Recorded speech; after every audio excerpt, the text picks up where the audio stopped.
Hoje, no culto das 9h15, nós falamos sobre a maior revelação de Deus, tendo como base o texto de João, capítulo 1, que é o prólogo de João. Tá? No princípio era o verbo estava com Deus e o verbo era Deus. E aí eu destaquei aquela parte do prólogo de João que fala, e nós vimos, né, a glória do Altíssimo, nós vimos a glória de Deus, a expressão é mais ou menos esta. Então a maior revelação de Deus quem é? É Jesus Cristo. A maior revelação do Senhor, de Deus, é o Senhor Jesus Cristo. Destacamos que esta revelação, ela se deu de modo pontual no Velho Testamento. Por exemplo, lá no episódio em que Moisés teve o chamado, naquela experiência da sarça ardente, ali foi o momento da manifestação de Deus. Também no outro momento, em Moisés, quando ele estava no Monte Sinai. Deus se manifestou na plenitude dos tempos em Jesus Cristo.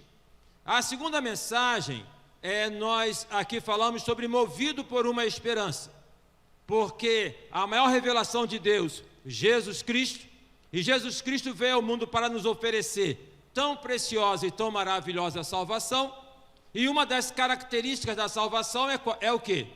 A esperança. Em esperança nós fomos salvos, movidos por uma esperança. Ressaltamos que o ditado fala o seguinte: enquanto há vida, há esperança. Mas talvez o correto seria: enquanto tem esperança, tem vida. Enquanto tem esperança, tem vida. Tem pessoas sem esperança, vivas, mas elas perderam então a beleza da vida. É a esperança que nos mantém vivos. Agora, meus irmãos, pela graça do Senhor, eu quero compartilhar com os irmãos a partir do texto de Gálatas, capítulo 4, versículo 4 e 6, numa expressão que aparece no Novo Testamento, que é a plenitude dos tempos. Porque a manifestação do Senhor Jesus se deu na história na plenitude dos tempos. Vamos entender o que isso significa à luz da palavra dele. Gálatas, capítulo de número 4, do versículo de número 4 ao versículo de número 6, diz assim a palavra de Deus: mas quando chegou a plenitude do tempo, Deus enviou o seu Filho, nascido de mulher, nascido sob a lei, para resgatar os que estavam sob a lei, a fim de que recebêssemos a adoção de filhos. E porque vocês são filhos, Deus enviou o Espírito de seu Filho ao nosso coração, e esse Espírito clama: Abba, Pai. Assim, você já não é mais escravo, porém filho, e sendo filho, também é herdeiro de Deus. Toda uma construção que Paulo faz aqui na carta aos Gálatas, para poder ressaltar, para poder destacar que na plenitude dos tempos, a lei se cumpriu no Senhor Jesus. Então, a partir desse momento, não há mais uma obediência da lei pela lei, não que ela seja inválida, mas da lei pela lei, mas sim de uma obediência da lei pela graça do Senhor Jesus e pelo amor do Senhor Jesus, para com o Senhor Jesus. É essa perspectiva que Paulo vai construindo para poder destacar essa expressão, na plenitude dos tempos. O que isso significa? Essa expressão aparece uma outra vez no texto de Efésios, no capítulo de número 1, e ali aparece dentro de um outro contexto, com uma outra conotação. Vamos ver? Efésios, capítulo de número 1, tá? Versículo de número 3, diz assim, Efésios 1, 3. Bendito seja Deus e Pai de nosso Senhor Jesus Cristo, que nos abençoou com todas as bênçãos espirituais nas regiões celestiais em Cristo.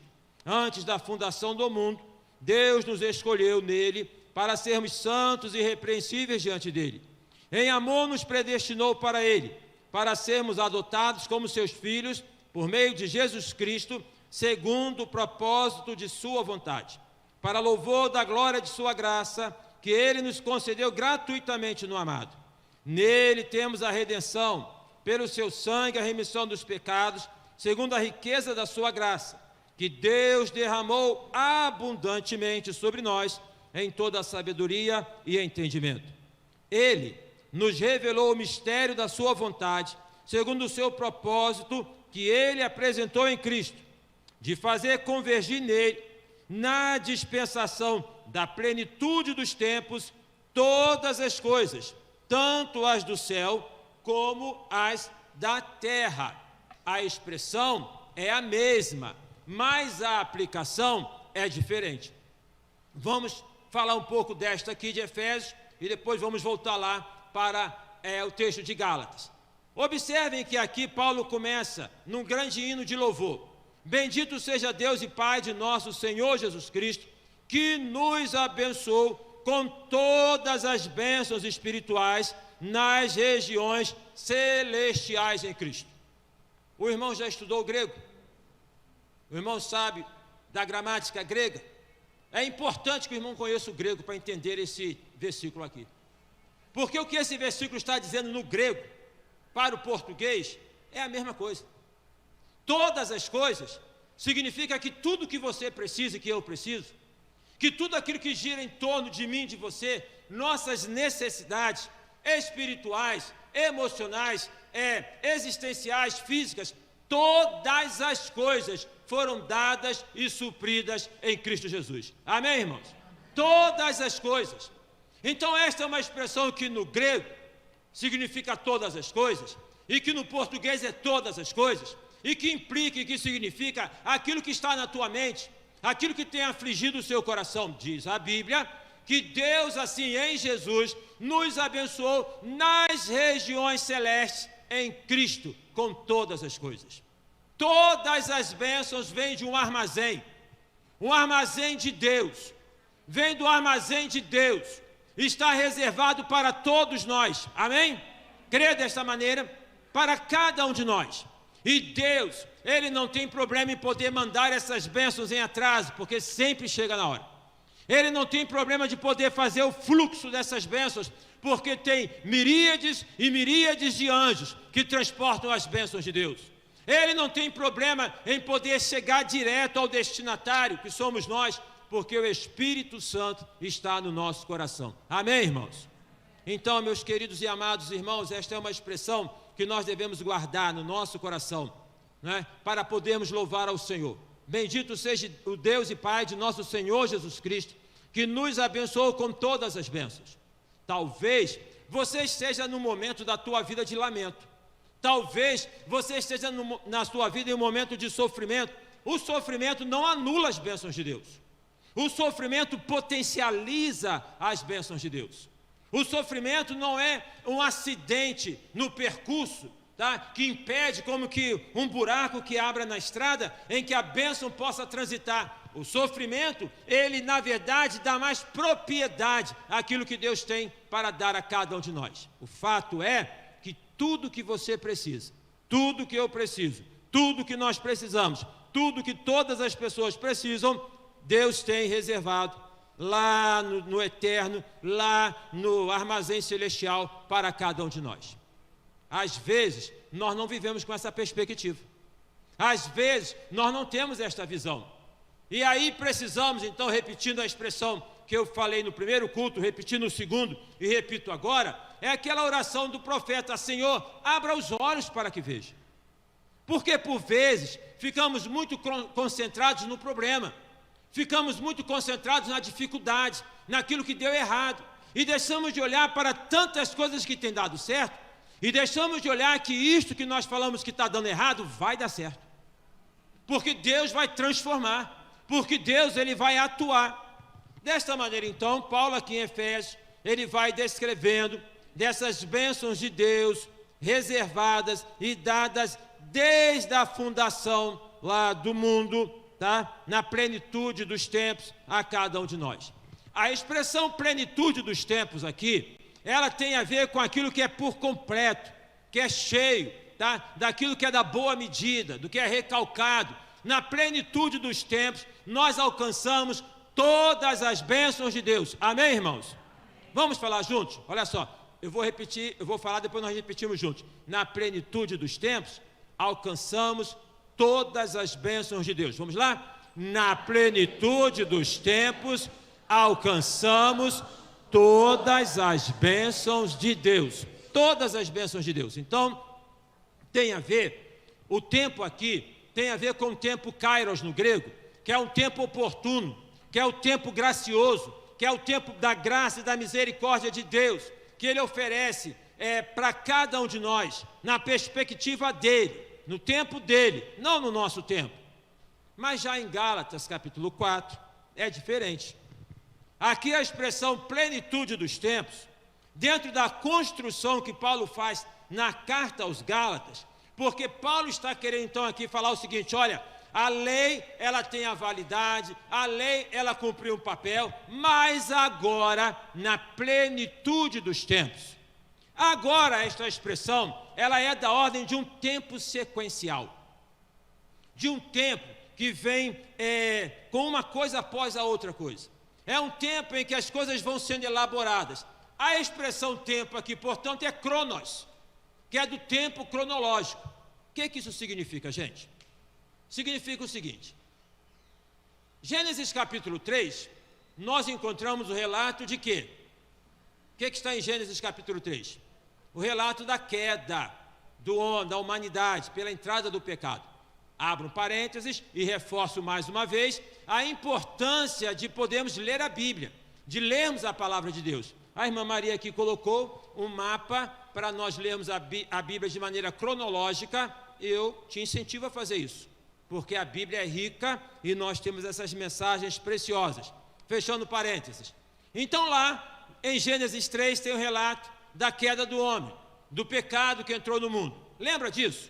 Lembra disso? E aí Deus vem falar com o homem. E Deus pergunta: Adão, onde estás?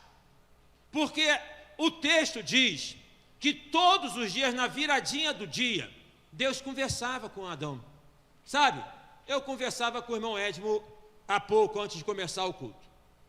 Em 36 anos de ministério, acho que é isso, eu nunca, graças a Deus, né, eu nunca perdi a hora do culto. Pode acontecer com qualquer um, não pode? Durma cedo, durma tarde, eu nunca perco a hora do culto. Hoje, irmãos, quase que eu perco a hora. Quase que eu perco a hora. Sabe o que é aquele sono gostoso da tarde? Eu deitei, dormi, sonhei, porque você sabe que quando você sonha, é o organismo preparando para você não acordar. Sabia disso? Ele está te engambelando. A fisiologia é o seguinte: ele precisa descansar, tá?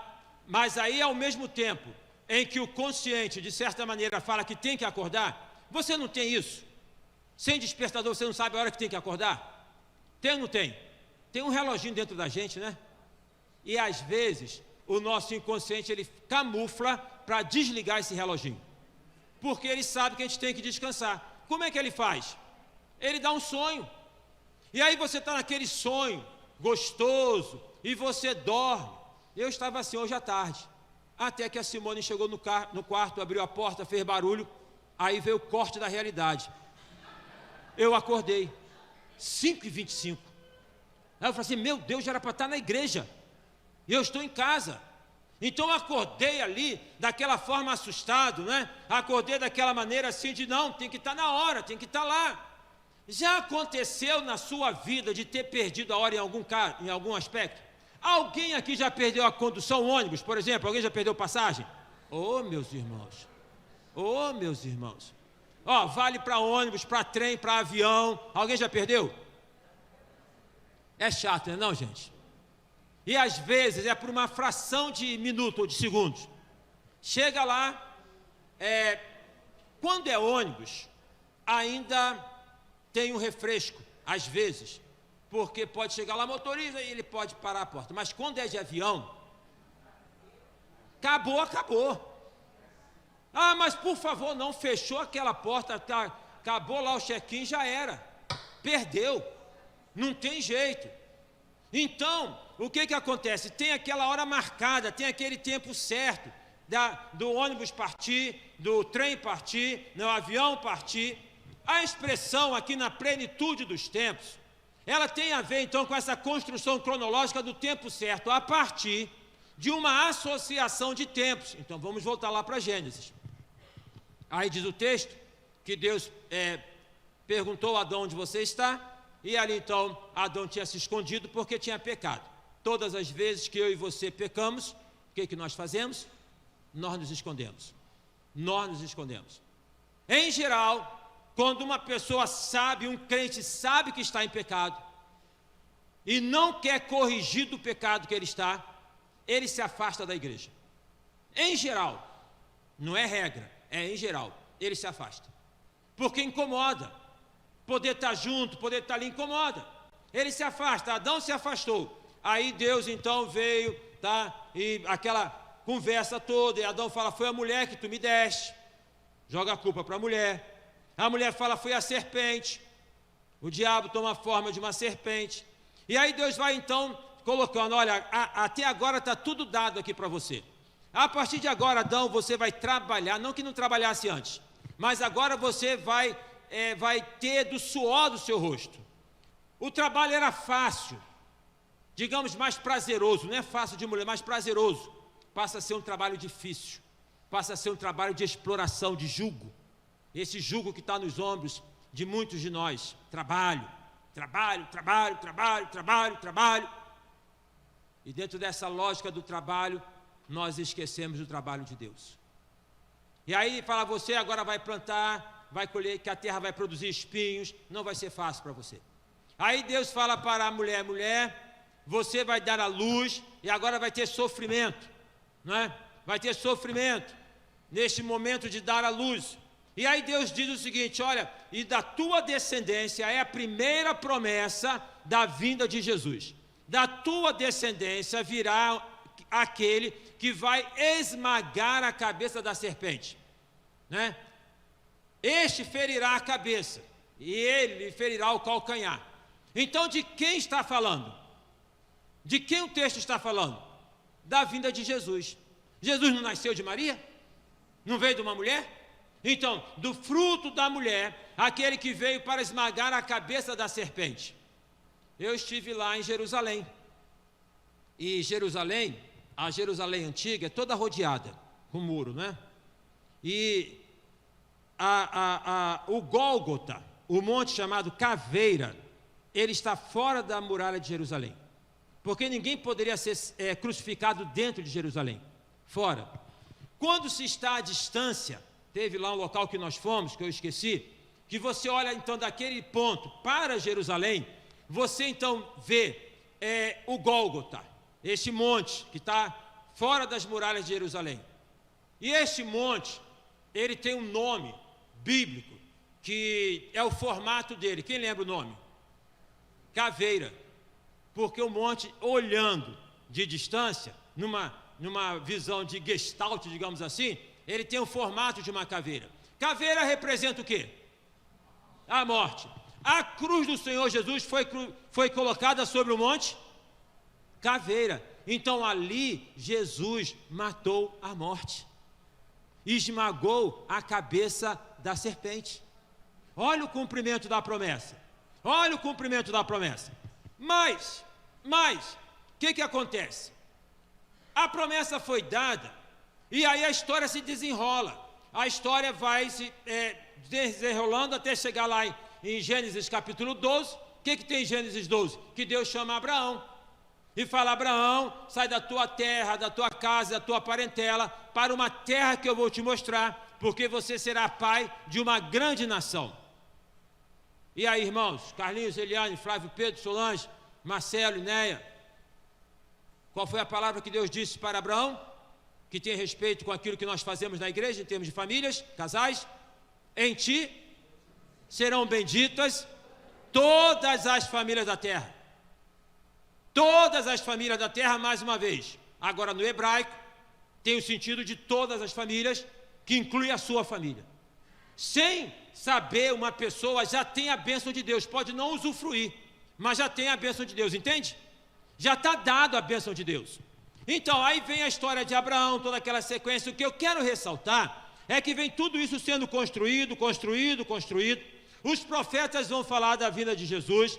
dos profetas que falam da vinda de Jesus, o que mais fala é o profeta Isaías, é o evangelista do Velho Testamento, mas outros profetas vão falar. Miqueias, o profeta, ele vai falar com precisão, né, de geografia, porque ele vai dizer: tu, Belém Efrata, posto que és uma das menores da cidade de Judá, por de ti sairá.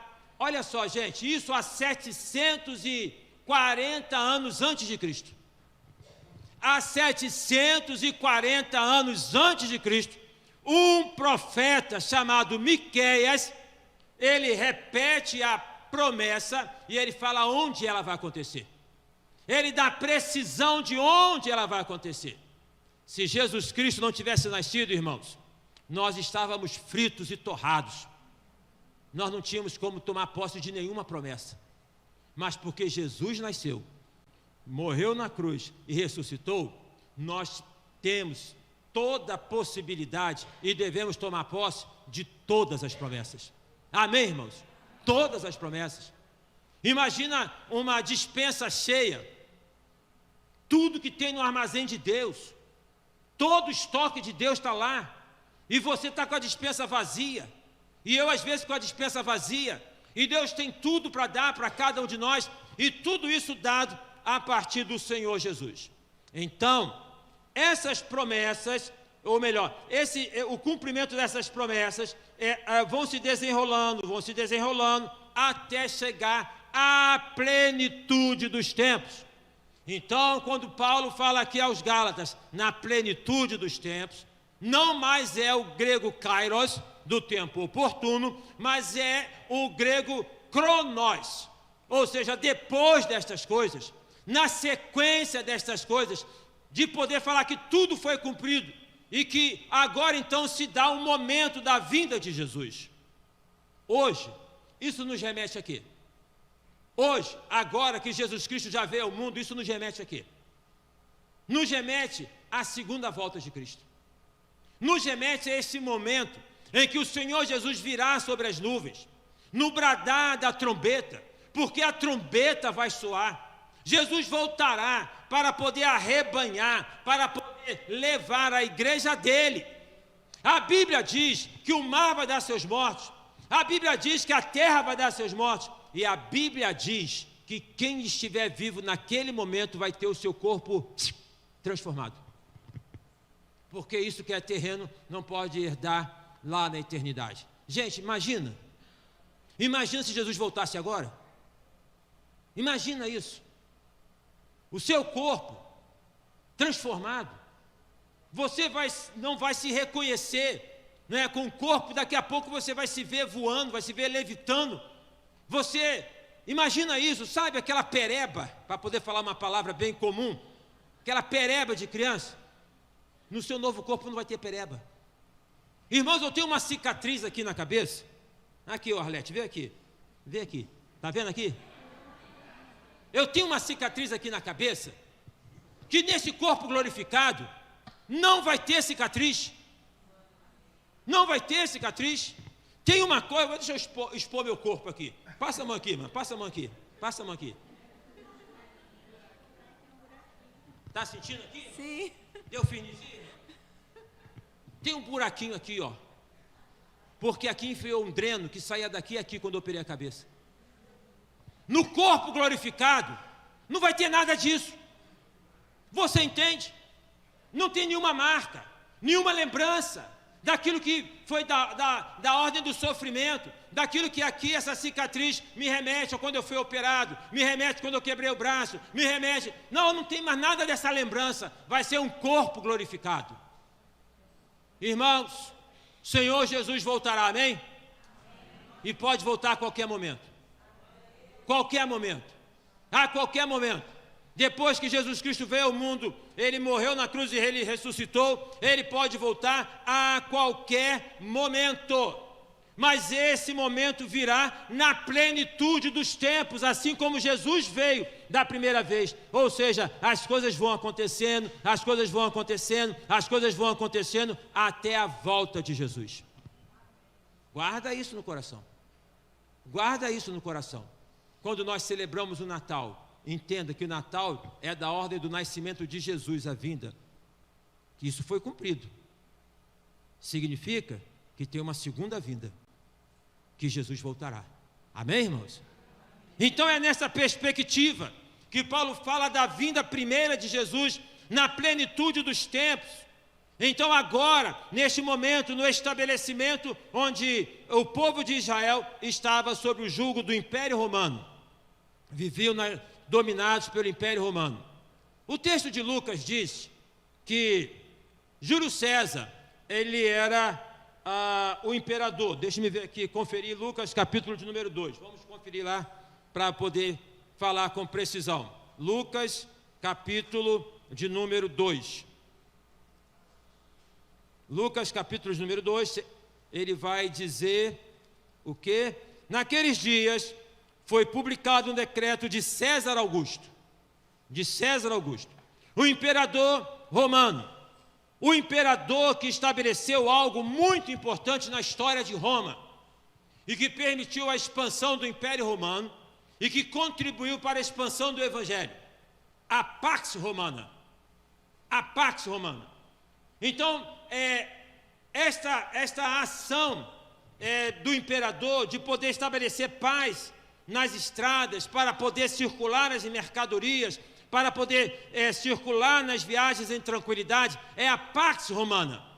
Jesus nasceu no momento da inauguração da Pax Romana, porque na plenitude dos tempos veio aquele que, conforme diz o profeta Isaías, o príncipe da paz.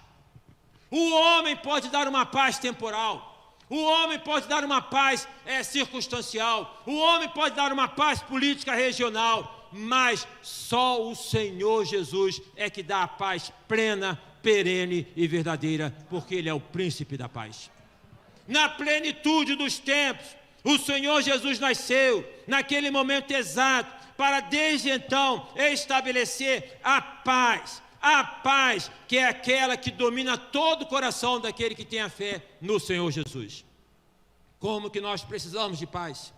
Como que o mundo carece de paz? Dos medicamentos mais vendidos no mundo são os da ordem dos antidepressivos, da ordem dos ansiolíticos, desses medicamentos que vão buscar uma regulação das nossas emoções pelo aspecto biológico para dar uma sensação de paz. Se precisa, pode tomar. Se o médico receita, tome. Mas a paz real, verdadeira, é aquela que só o Senhor Jesus pode oferecer, é aquela que só Jesus pode conceder.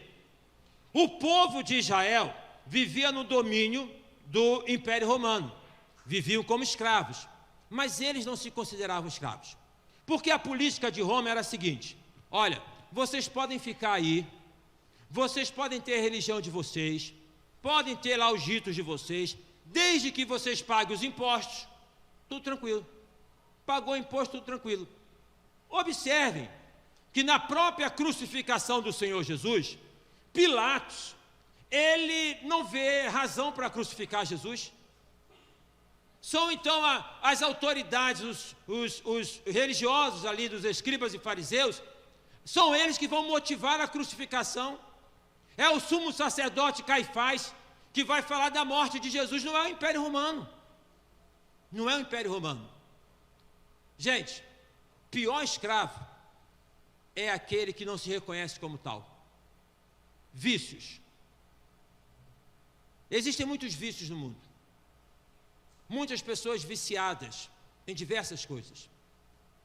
O vício do álcool tem desgraçado muitas vidas jovens, desgraçado muitas pessoas.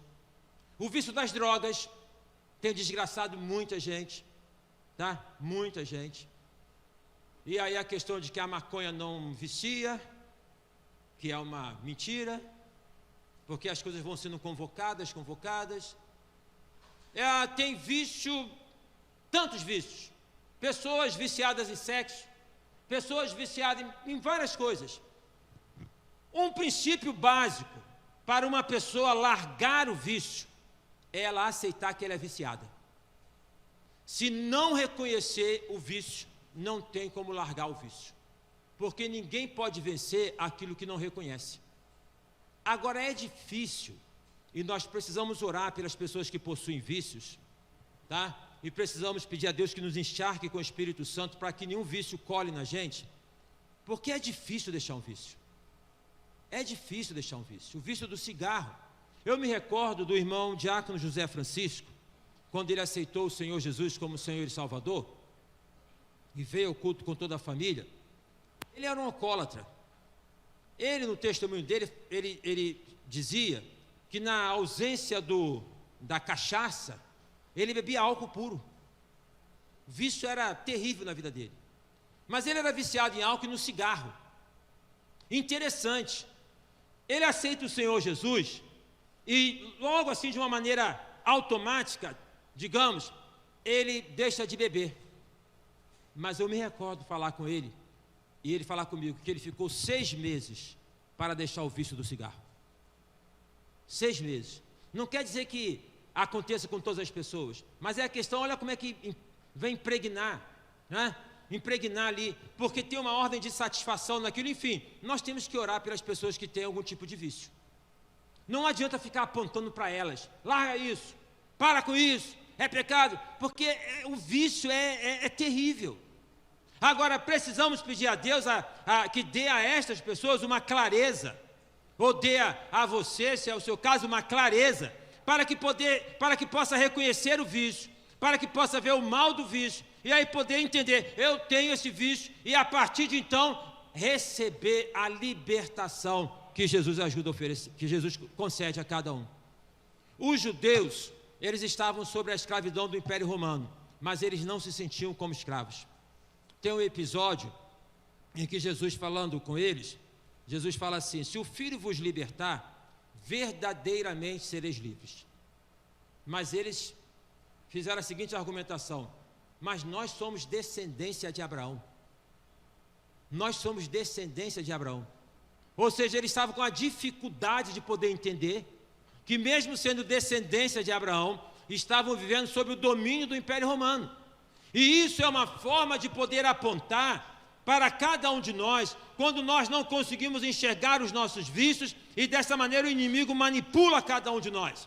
Pois bem, é dentro deste contexto, na plenitude dos tempos, que Jesus veio ao mundo. Para quê? Para cortar os grilhões que aprisionam todas as pessoas, para poder tirar todo tipo de corrente, para poder tirar tudo aquilo que amarra, tudo aquilo que impede o movimento, tudo aquilo que traz sofrimento. Então, Jesus vai dizer o seguinte para estes homens que não aceitavam a escravidão: se o Filho vos libertar, verdadeiramente sereis livres. Só Jesus liberta.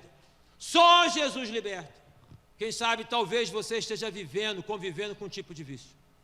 Quem sabe você esteja convivendo com uma coisa que você, luta há anos, e que você quer deixar e você não consegue, vez por outra, ter uma recaída.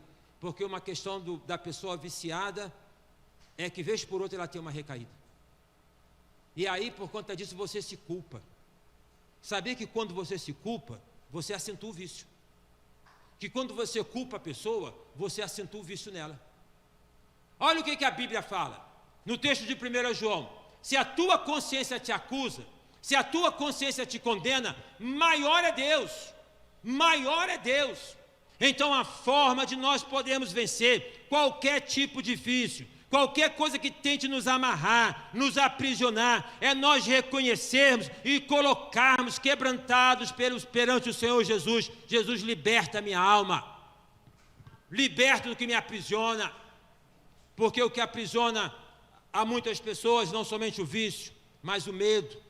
Pessoas que vivem aprisionadas ao medo, não têm perspectiva de poder olhar para frente, sempre é uma perspectiva negativa.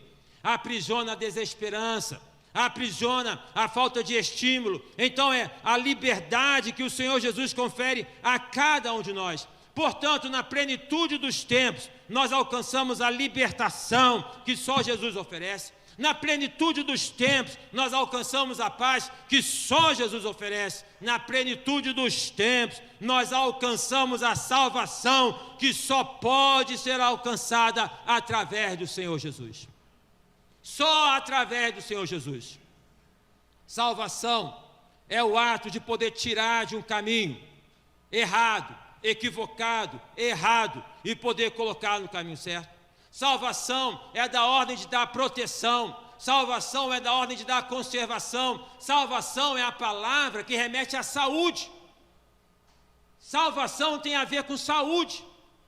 Então, quando nós aceitamos o Senhor Jesus, nós temos esta saúde espiritual. Não quer dizer que não vai ficar doente, mas que tem muitas doenças que por vezes configuram no corpo, porque as pessoas não estão resolvendo as suas questões emocionais. Isso aí a psicossomática já fala há muito tempo.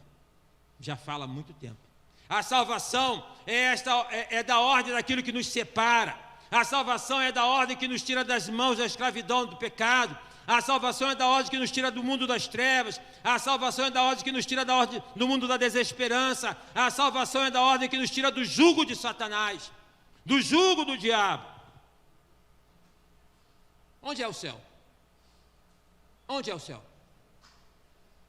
Quando era jovem, cantava assim: o céu é um lugar maravilhoso, cheio de paz e gozo. Lá é de veio o meu Salvador, porque o céu é um lugar para onde eu vou. O céu é um lugar maravilhoso. A Bíblia descreve o céu, ruas de ouro, mas lá não vai ter minerador não. Quem está pensando em ir para lá para explorar, esquece. Não vai poder arrancar uma pedrinha. Ah, porque tem diamante. E vai não. São imagens figuradas para poder falar desta beleza que nós não conseguimos compreender. A melhor definição do céu é que o céu é um lugar onde Jesus está. Onde Ele está, ali é céu para mim. Onde Ele está, ali é céu para mim. Salvação é da ordem de que Jesus, na plenitude dos tempos, Ele veio ao mundo para nos tirar de uma realidade e nos colocar ao lado dEle. Está ao lado do Pai, está na casa do Pai. Jesus falou: vou preparar-vos o lugar, estar no céu. E estar nesta perspectiva é poder estar sentado à mesa onde não falta, onde tem fartura, é poder estar num ambiente que tem segurança, é poder estar numa realidade de paz plena. É esta ordem da salvação que vai se constituindo, meus irmãos, a partir de agora. Amém? Não é um cheque que você tem para descontar lá na eternidade. Você vai usufruindo das bênçãos da salvação a partir de agora.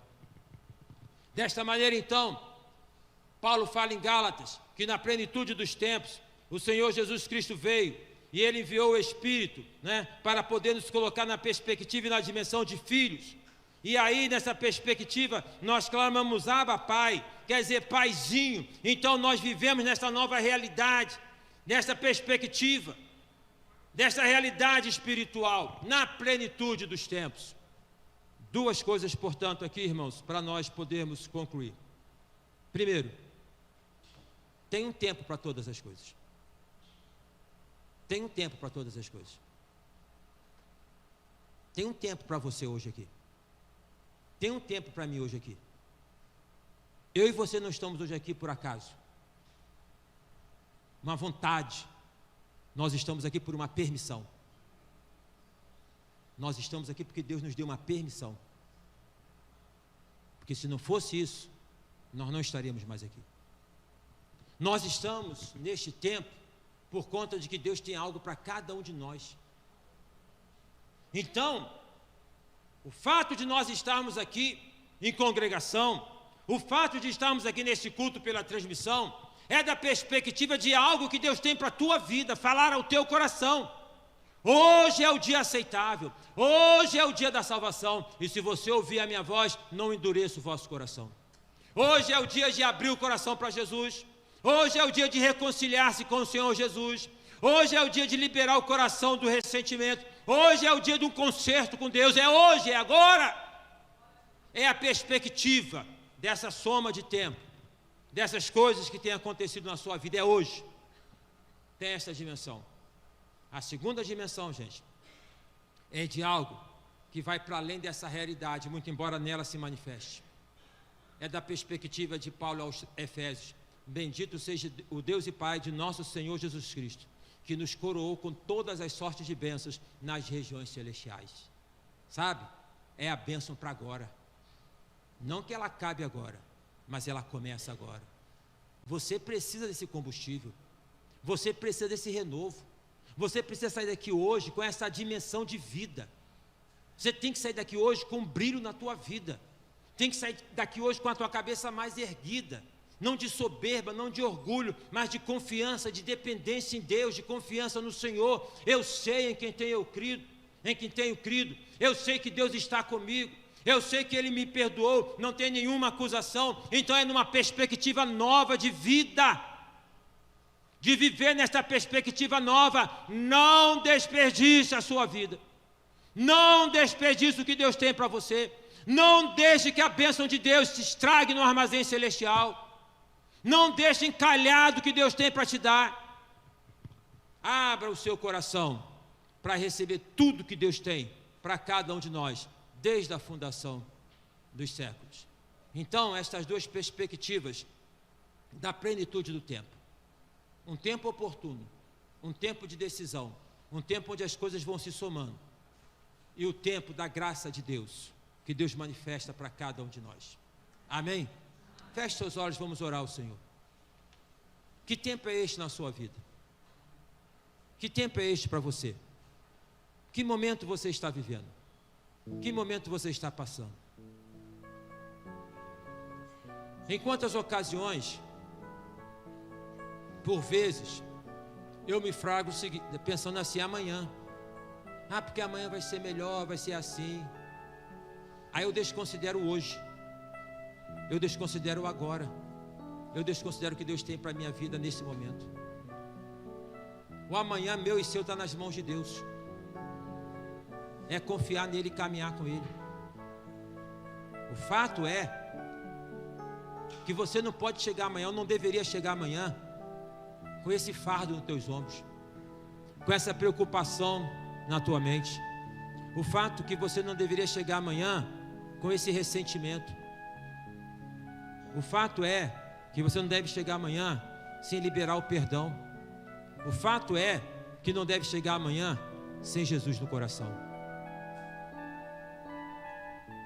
Há alguém aqui entre nós, há alguém que nos assiste nesta noite, que tocado pelo Espírito Santo, deseja hoje, nesse dia aceitável, abrir o coração e aceitar Jesus como seu Salvador.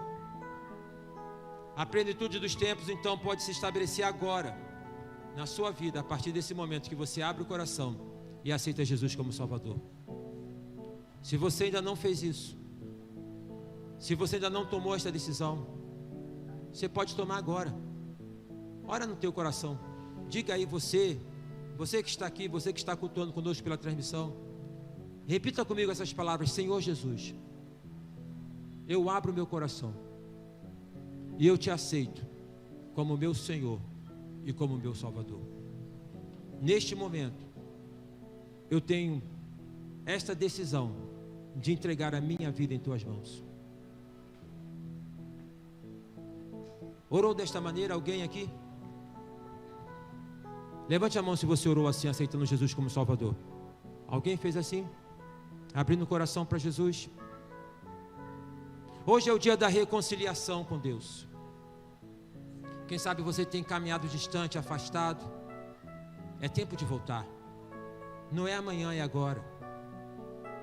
Algumas pessoas nessa perspectiva falam para mim: pastor, eu tenho que me consertar. Não, você não tem que se consertar, você tem que deixar que Deus te conserte. Você não tem que se preparar, tem que deixar que Deus te prepare.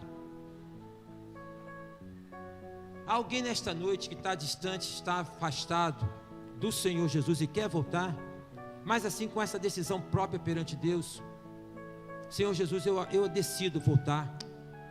Eu decido reativar o meu compromisso contigo. Levante a mão onde você está, eu quero orar por você. Deus te abençoe, varão. Tem alguém assim? Mais? Em nome de Jesus. Deus abençoa a minha vida, renova meu coração, para que eu possa viver em liberdade, em novidade de vida, e não na perspectiva de uma escravidão. Deus te abençoe, menina, em nome de Jesus. Deus te abençoe. Deus te abençoe. Alguém mais? Levante a mão onde você está, aceitando o Senhor Jesus, voltando para Jesus, reconciliando-se com o Senhor Jesus, pedindo a graça de Jesus na tua vida. Quem sabe você tem convivido com algo que tem te aprisionado, ou que tem aprisionado no seu contexto familiar e carece dessa libertação. Há alguém aqui nessa condição? Levante a mão. Jesus, me ajuda. Ajuda na minha família, na minha casa.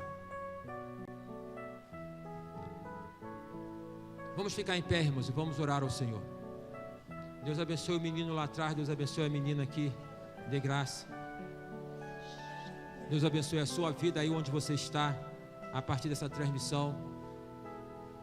Que nós saímos daqui renovados pelo Espírito Santo de Deus. Feche seus olhos, vamos orar. Senhor Deus, Pai querido, Pai amado, nós louvamos e glorificamos o Teu nome. Te agradecemos, ó Pai, porque na plenitude dos tempos, o Senhor enviou Jesus.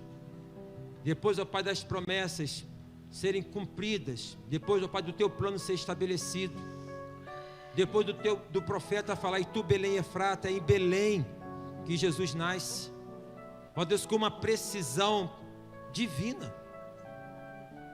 Na plenitude dos tempos tudo acontece. O Senhor nunca chega atrasado, o Senhor nunca sai adiantado, é na hora certa. A provisão é para a hora certa, a bênção é na hora certa, o socorro é na hora certa, é tudo na hora certa. Ó Deus, e o Senhor vai conduzindo a história para esse momento, ó Pai, que nós aguardamos em esperança, que é a volta do Senhor Jesus. Ó Deus, dê a graça, que a luz, ó Pai, desta primeira manifestação do Teu amor através do Senhor Jesus, ó Deus, que nós possamos não perder de vista esta esperança, esta convicção de fé, que o Senhor voltará, que Jesus voltará. E, ó Deus, que vivamos como Simeão nesta perspectiva, ó Deus, de poder aguardar a Tua volta.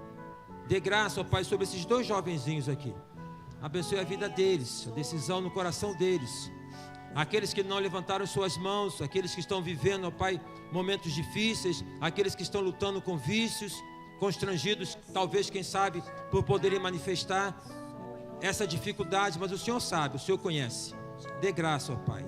Nós oramos, agradecidos, ó Pai, por tudo, por todas as bênçãos, de todo o tempo, e queremos abrir o nosso coração para receber tudo que o Senhor tem preparado para cada um de nós, em nome de Jesus, amém e amém.